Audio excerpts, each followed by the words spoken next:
Hi friends, welcome to my channel. நீங்கள் எல்லாரும் ஹேப்பியா இருக்கிறீங்களா? நீங்கள் எல்லாரும் ஹேப்பியா இருக்கணும்னு தான் எனக்கு விருப்பம். பாருங்கோ, ஆவி பறக்கிற ஒரு குழல் புட்டு. இந்த குழல் புட்டு அரிசிமா புட்டும் இல்ல, கோதுமா குழல் புட்டும் இல்ல. அப்ப என்ன குழல் புட்டுன்னு நீங்கள் நினைக்கிறீங்கள் சொல்லுங்கோ? இது ஒரு வித்தியாசமான ஒரு குழல் புட்டு. ஒரு ஹெல்த்தியான புட்டுன்னு தான் நான் இதை சொல்லுவேன்.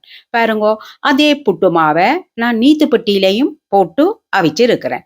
பாருங்கோ, இந்த புட்டு கூட கொதிக்க கொதிக்க ஆவி பறக்கிற ஒரு புட்டு.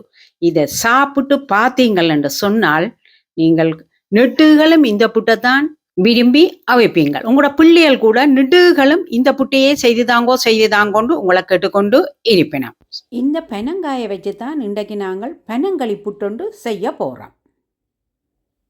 சரியோ, முதல்ல நாங்கள் இந்த பனங்காயில மூளை ஒரிப்போம். இப்படியே கரண்டியால் களியை வலிச்சு வலிச்சு எடுப்போம். இந்த பனங்களி கறக்கிறது கொஞ்சம் கஷ்டமான வேலை தான். ஆனால் இந்த களியை நாங்கள் எடுத்து வச்சோம் என்று சொன்னால் 1 இயருக்கு இதை வச்சு பாவிக்கலாம்.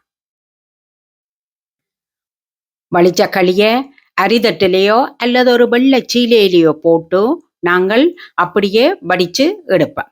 எடுத்த களியை அடுப்பில் வச்சு காய்ச்சுவோம். பாருங்கோ, எங்களோட பனங்காய் களி கொதிச்சிட்டுது. பபிள்ஸ் எல்லாம் மண்டு வத்தி போய் இருக்குது. இப்போ நாங்கள் ஒரு 1/2 டீஸ்பூன் உப்புத்தூளும் போட்டு 1/2 கப் தண்ணியும் விட்டு நல்லா கலக்குவோம். என்னென்னு சொன்னால் நாங்கள் அரிசி மாவுக்குள்ள இப்போ போட்டு கிண்ட போகிறோம். தண்ணி உப்பு நல்லா சேர்றது மாதிரி ஆற்றுவோம்.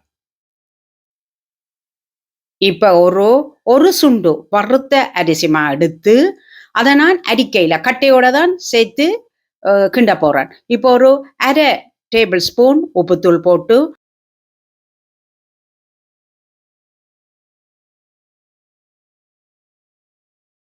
நல்லா மிக்ஸ் பண்ணுவேன். இப்போ எங்களோட காய்ச்சி வச்சிருக்கிற பனங்களியை அப்படியே எடுத்து நாங்கள் கொஞ்சம் கொஞ்சமாக விடுவோம்.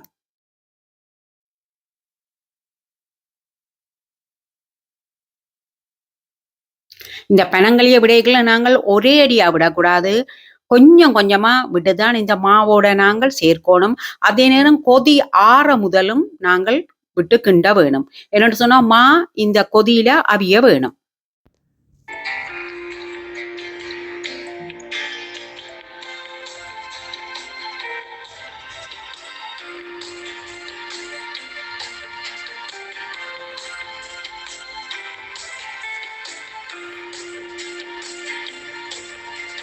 பாருங்க, நாங்கள் கிண்டனமா எப்படி இருக்குன்னு சொல்லி இப்போ நாங்கள் ஒரு பெட்டிக்குள்ள போட்டுட்டு அந்த மாவை அப்படியே கையால் பிசைஞ்சு பிசைஞ்சு குழைச்சி எடுப்போம். புட்டுக்கு நாங்கள் எப்படி சேர்க்கிறோமோ அதே மாதிரி தான் இந்த புட்டையும் நாங்கள் எல்லா மாவையும் அப்படியே சேர்ப்போம். இந்த மா ஆகலும் களித்தன்மையாகவும் இருக்கக்கூடாது, மாத்தன்மையாகவும் இருக்கக்கூடாது. இந்த பதம் தான் சரியான ஒரு பதம். இப்போ நாங்கள் கையால் குழைச்செடுத்ததை பேணிச்சுண்டாலேயோ அல்லது டம்ளராலேயோ உங்களுக்கு எதால் நீங்கள் வளமையாக கொத்துறீங்களோ அப்படியே இந்த புட்டையும் கொத்துவா.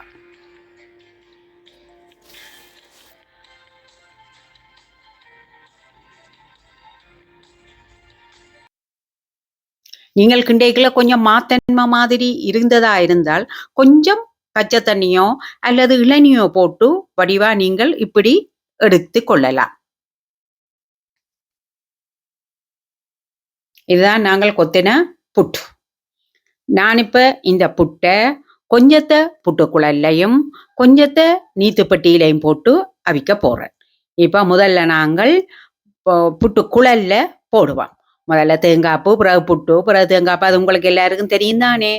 சரி, அப்படியே போடுவான்.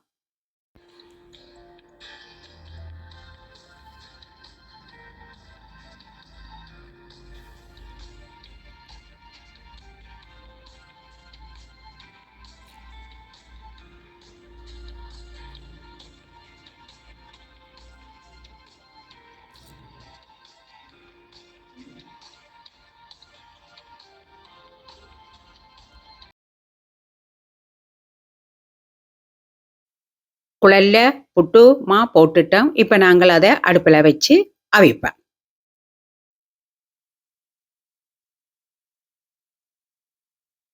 புட்டு அவியைக்குள்ளே நல்ல ஒரு பெனங்காயோட ஸ்மெல் ஒன்றுதான் எங்களுக்கு வந்து கொண்டு இருக்கும்.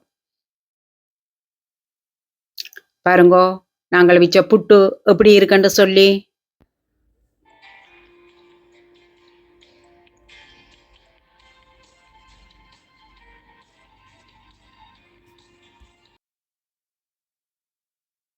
சரி, மிச்ச புட்டை நாங்கள் நீத்துப்பட்டியில போட்டு புட்டு பானையில வச்சு அவிப்போம். நீங்க விரும்பினா ஸ்டீமர்ல போட்டும் அவிக்கலாம். சரி, நீத்துப்பட்டியில வச்ச புட்டும் அவிஞ்சிட்டது. பாருங்கோ,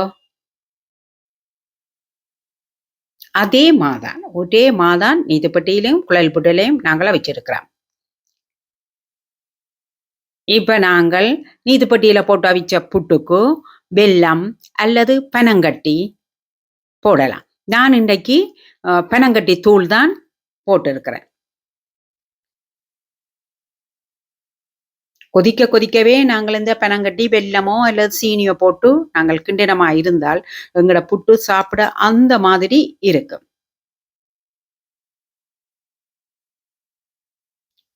பாருங்கோ, எப்படி இருக்கு எங்கட புட்டண்டு. குழல் புட்டுக்கு நாங்கள் சீனியோ வெல்லமோ சர்க்கரையோ ஒன்றும் போட இல்லை. இப்ப டயபெட்டிக் ஆக்கள் நீங்கள் இந்த குழல் புட்டையே எடுத்து கொள்ளலாம். இந்த புட்டை நீங்க விரும்பினா ஏதாவது மாம்பழமோ வாழைப்பழமோ எதோட என்றாலும் நீங்கள் சாப்பிடலாம். ஆனால் மற்ற புட்டு மாதிரியில கொஞ்சம் தேங்காய் பூ கூட போட்டு சாப்பிட்டாதான் அந்த மாதிரி இருக்கும். வெளிநாட்டிலே இருக்கிறார்கள் கூட இந்த புட்டை நீங்கள் அவிச்சு பார்க்கலாம். ஏன்னு சொன்னால் உங்களுக்கும் அங்க கடை இந்த பனங்களிகள் பொட்டில் விற்கிது. பனங்காய் சீசன் நேரம் நீங்க வந்தீங்கள் என்றால் இப்படி களியெல்லாம் எடுத்து காய்ச்சி நல்லா ஆற வச்சு ஒரு பொட்டில் விட்டுக்கொண்டு நீங்கள் போகலாம். அநேகமான ஆக்களுக்கு இந்த பனங்களி புட்டு தெரியாதுன்றதான் நான் நினைக்கிறேன். இந்த ரெசிபி உங்களுக்கு கட்டாயம் பிடிக்குமென்று நினைக்கிறேன். இந்த ரெசிபி உங்களுக்கு பிடிச்சிருந்தால் நீங்களும் ஒரு கால் செய்து பாருங்கோ. எப்படி என்று எனக்கு நீங்கள் கமெண்ட் பண்ணுங்கோ. இந்த வீடியோ உங்களுக்கு பிடிச்சிருந்தால் லைக் பண்ணுங்கோ. உங்களோட ஃப்ரெண்ட்ஸுக்கெல்லாம் ஷேர் பண்ணுங்கோ. சப்ஸ்கிரைப் பண்ணாதவங்கள் சப்ஸ்கிரைப் பண்ணுங்கோ. மீண்டும் வேறொரு வீடியோவில் சந்திக்கும் வரை என்றும் உங்கள் பருத்தியூர் தவா.